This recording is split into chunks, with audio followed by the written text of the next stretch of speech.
Hello guys, in this video I am going to show you how to set the currency in the Viator application. But first I just want to mention, don't forget to subscribe to my channel, because at 10,000 subscribers I am going to show you my whole YouTube revenue statistics and growth strategy, as well as how to make money online. Let's jump into it. First of all, open the application on your phone and then click on the profile button at the bottom of the page on the right. And then at the preferences section, click on the currency button.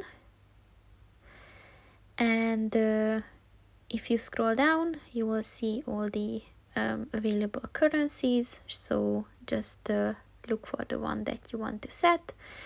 And as you can see, it is set for that. So that's pretty much it for this video, guys. See you in the next one. Goodbye.